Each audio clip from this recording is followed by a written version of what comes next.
Hi, I'm Dread Pirate Roberts with M Squared Learning, a math tutoring resource. Welcome to my channel. Today we're going to be solving equations with rational numbers. These will only be one-step equations. Ready? At first, I'd like to remind you of some properties of equality. Remember that you are allowed to add the same thing on both sides of an equation. You're allowed to subtract the same thing on both sides. You are allowed to multiply. You are allowed to divide the same thing on both sides of an equation. I also have some rules here for operations on fractions that we will refer to as we work. So let's take a look at the first example. The first example has the variable a divided by 5. We want that variable to be alone. So the only thing that will undo division is multiplying. So we're going to multiply by 5 on both sides. Now just remember, since this is going to be fraction work, this is the same thing as 5 over 1 on both sides, okay?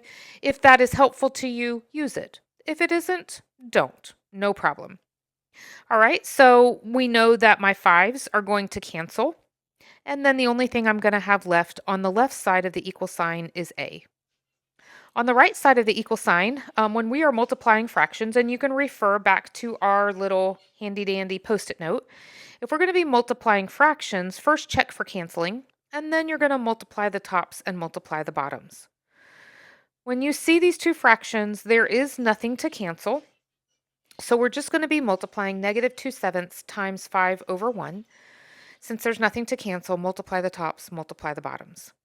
So we'll have an a on the left side as before, and on the right side we will have a negative, a 2 times a 5 on top, which is going to be 10, and on bottom a 7. Don't forget your negative. Now, another side note here, sometimes students will be frustrated with where the negative is in a fraction.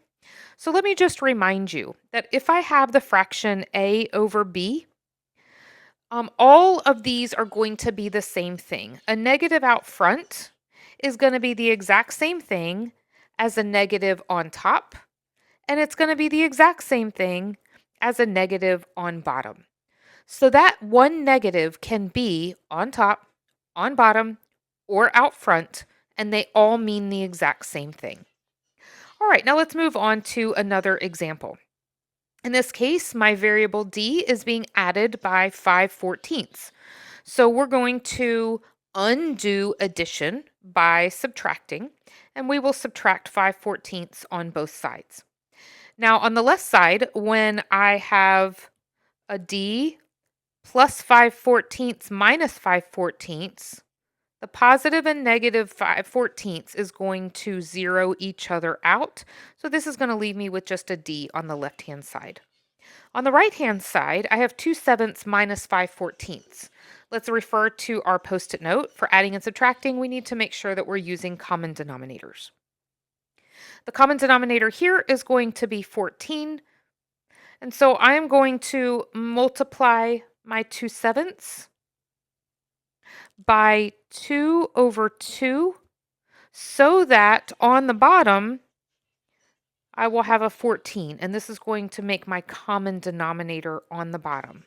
The left is still my d. Now on the right-hand side, I'm going to have 4/14 minus 5/14. And remember here that we were doing a little bit of multiplying, so that's 2 times 2 on top is your 4, 2 times 7 on bottom is your 14. All right, so we still have the d on the left side, 4/14 minus 5/14. We will subtract the numerators and we will keep the same denominator. So that's going to be a -1 over 14. Once again, if you had written your answer as a -1/14, that's the exact same thing. And truly, if you had written it 1 over -14, that would still have the same value. All right, the third example. Notice that our variable here is being multiplied by 6/7. So we will need to divide by 6/7 on both sides. But wait, let's refer back to our dividing rule. Whenever we're dividing fractions, we want to keep the first fraction the same. We want to change our operation to multiplication, and we want to flip the second fraction and use multiplication. So if we were going to divide I'm going to do this with a laser here. If we were going to divide by 6/7, this is going to be the same thing as multiplying the reciprocal or flip over 6/7, and that's going to be a 7/6.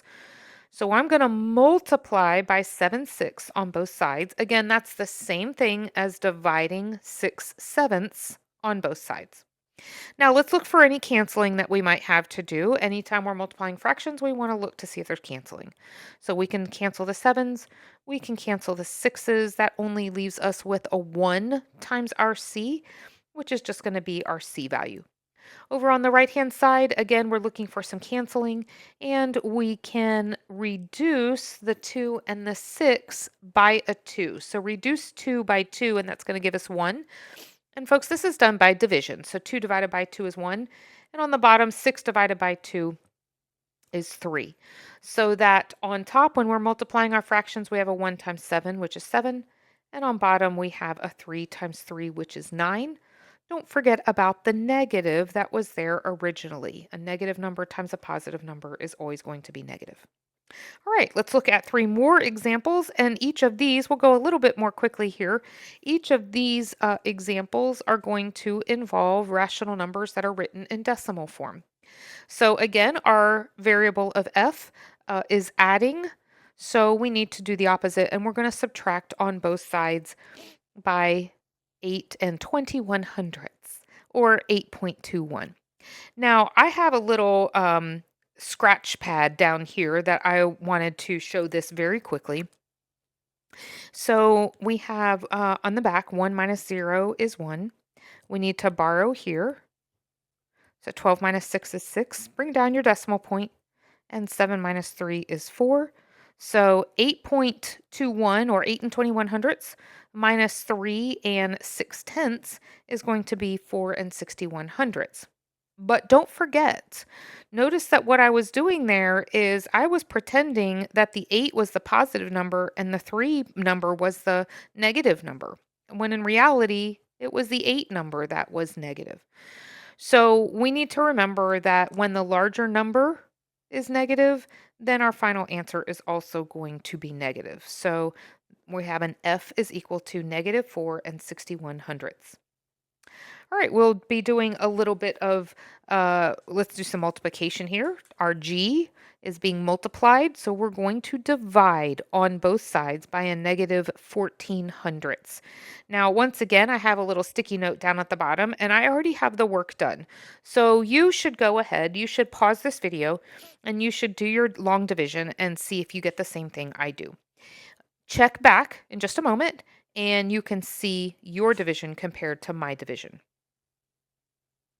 All right, my division says that 58 and 1/10 divided by 14 hundredths is going to be 415. So we will have G equals 415. Don't forget that there was one negative, and a positive divided by a negative is negative. All right, last but not least, here our variable is being divided by 6 tenths. So we're going to multiply on both sides by 6 tenths. Remember that when we do that, our 6 tenths is going to cancel. And over on the right-hand side, once again, pause the video and multiply on your scratch paper, multiply 4 and 9 tenths times 6 tenths and see what you get. And you will see that for me, I got 2 and 94 hundredths. So we have H is equal to 2 and 94 hundredths. All right. If you have any questions, please feel free to type in your question in the comment section, and I'll be happy to get back with you. Have a great day.